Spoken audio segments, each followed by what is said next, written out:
So the big headline today is that Taylor Swift, one of the world's most influential pop stars, chose to attend her boyfriend's NFL game rather than Vice President Kamala Harris's final and last campaign rally in Philadelphia.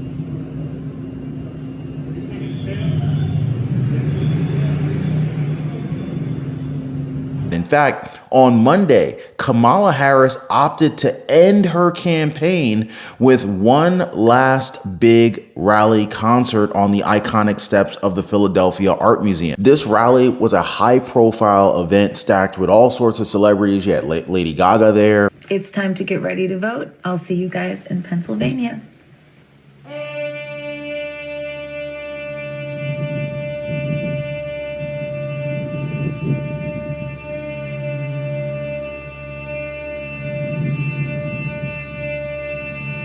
Fat Joe, DJ Jazzy Jeff, Ricky Martin, The Roots, Jasmine Sullivan, even Oprah Winfrey, everyone's favorite. Sit this one out. We don't get to sit this one out. If we don't show up tomorrow, it is entirely possible that we will not have the opportunity to ever cast a ballot again. Now, this event was meant to be a powerful push for the Kamala Harris-Walz campaign, but the absence of Taylor Swift was most highly noticeable, and it raised a lot of questions about the influence of a celebrity endorsement in this campaign. First votes of Election Day 2024 just 4 hours away, and close to 80 million early ballots already cast. The two presidential candidates are in the same place, Pittsburgh, making two very different final pitches. Former president downtown, where the Pittsburgh Penguins play. Vice President Harris about to speak at Carrie Furnaces, one part of Andrew Carnegie's steelmaking empire, now a national heritage site. It is the next to last of several appearances for her in Pennsylvania today. She wraps up late tonight in Philadelphia.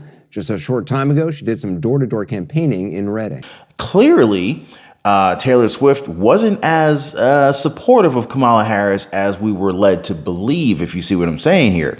Throughout the campaign, Kamala Harris and her running mate, Tim Walz, they have regularly hosted these free concerts right before their rallies to create this impression of a strong, enthusiastic turnout. But I think that the lie has now been exposed here. I mean, these rallies, they featured performances from popular artists like Megan Thee Stallion, Usher, drawing in large crowds. But this video footage here has actually frequently shown that many attendees, they leave as soon as the concerts ended.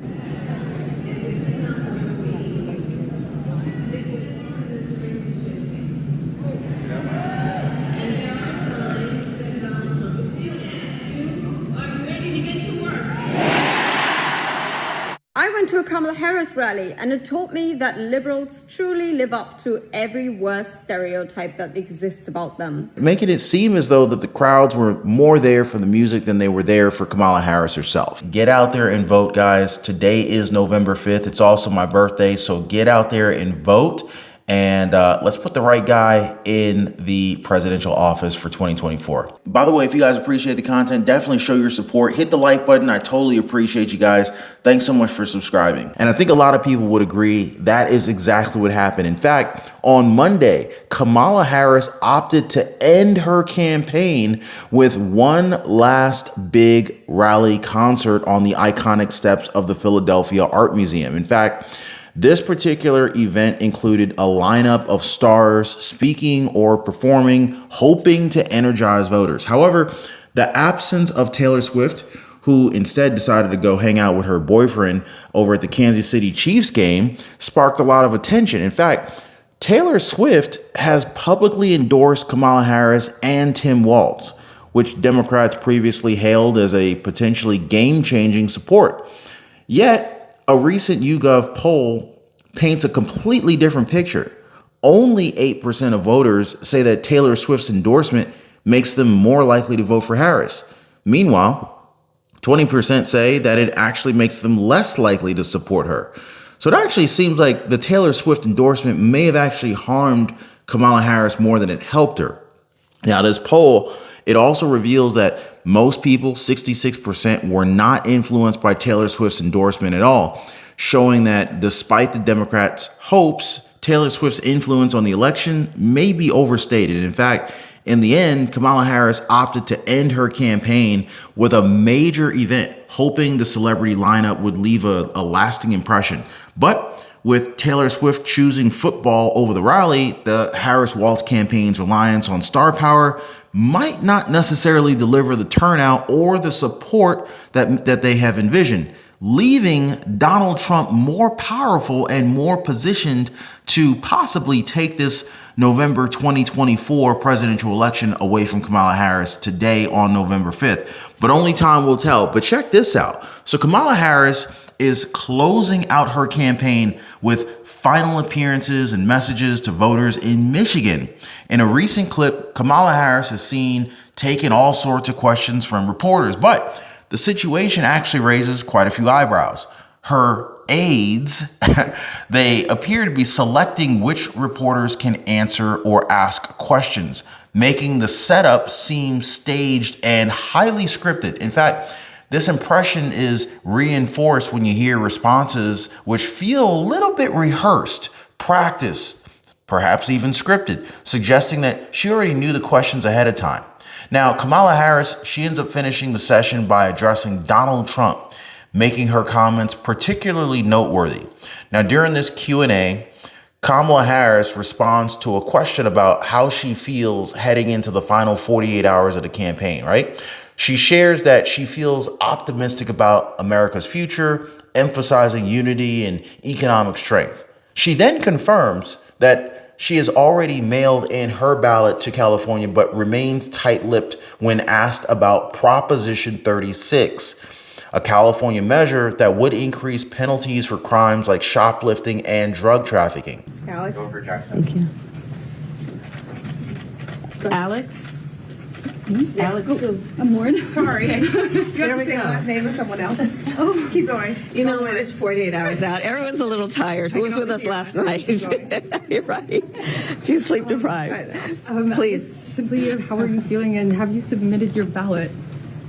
I am feeling great. I am looking forward to these next 48 hours to continue to talk with the voters and talk about the stakes and talk about the future of our country, which I think is bright when we are working with the same spirit of building community, building coalitions, and building the strength of our economy and our country.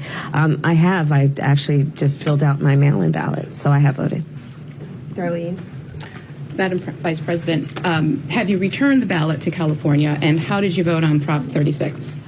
So my ballot is on its way to California, and I'm going to trust the system that it will arrive there. And I am not going to talk about the vote on that because honestly, it's the Sunday before the election, and I don't intend to create an endorsement one way or another around it. So, but I did vote. Nandita. Thank you. Madam Vice President, Donald Trump prematurely claimed victory in 2020. Just his comments in the past few days seem to suggest, that he's thinking about it. How will you and your campaign respond if he does the same thing again? So here we are on the Sunday before the election, and I would ask, in particular, people who have not yet voted, to not fall for his tactic, which I think includes suggesting to people that if they vote, their vote won't matter. Suggesting to people that somehow the integrity of our voting system is not intact so that they don't vote.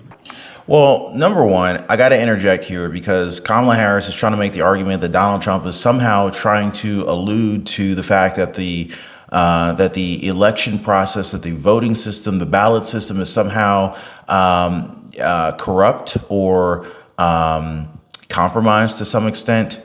I'll leave that to you guys to debate on that. What I think here that Kamala Harris is saying here, what her fatal flaw is to her argument is that she's saying that with that being said, Donald Trump is basically trying to tell America that their vote won't count.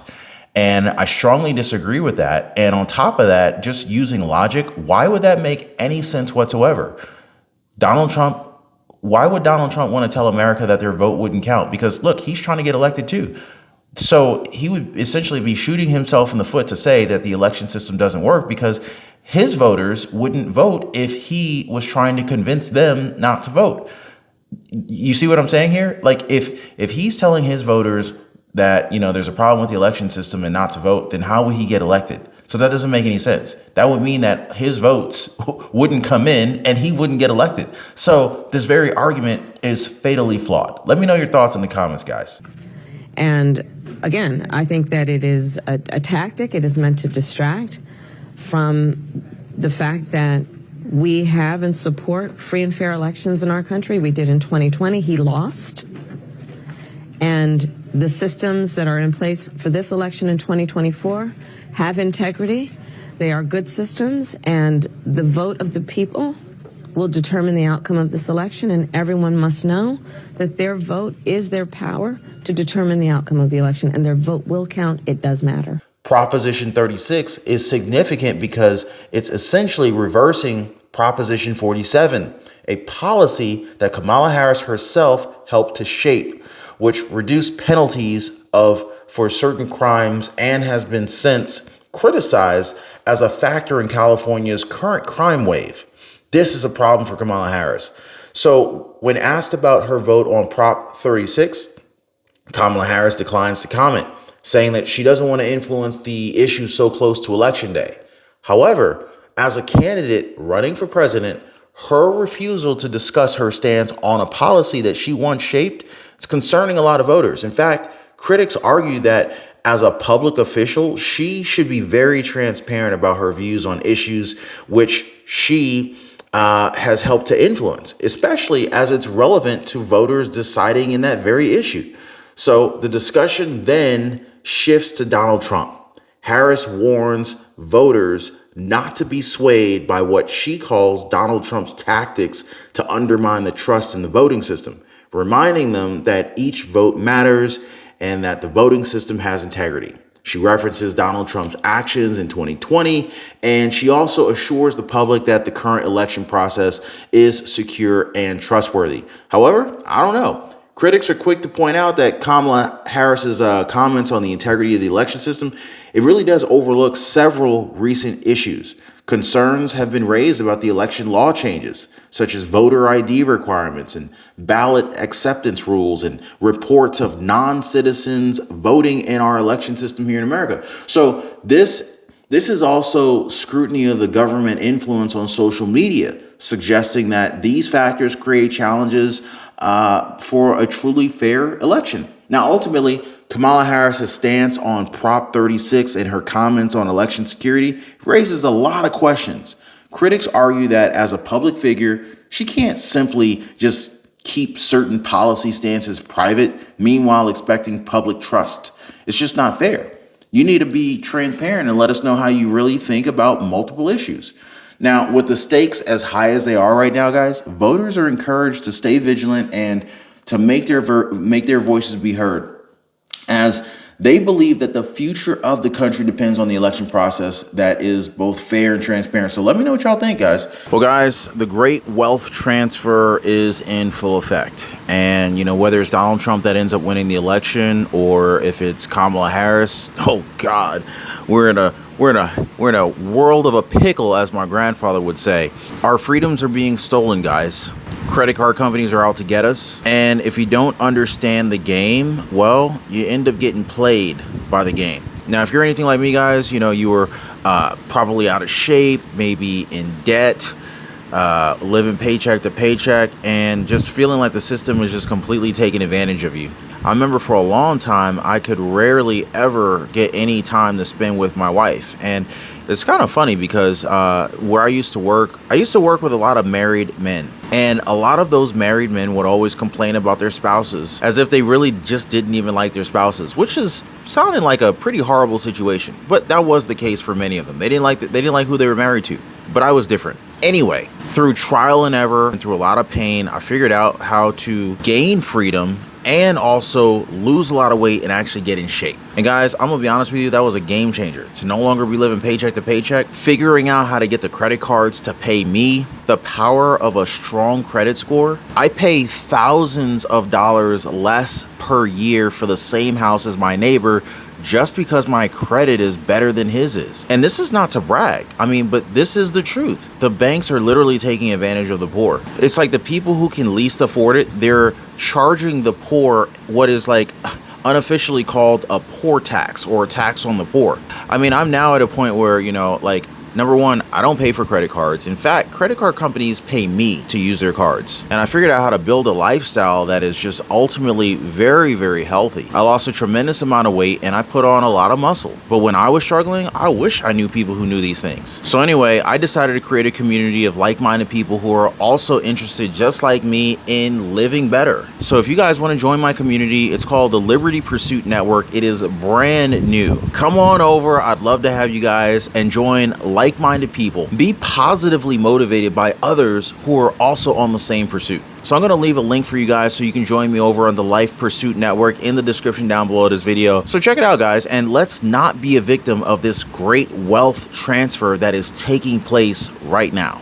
Hit me up in the comments, hit the like button if you appreciate the content, and subscribe to the channel. I totally appreciate you guys. I want to thank y'all so much for being here. Check out this next video coming up, and I'll see you guys on the next one.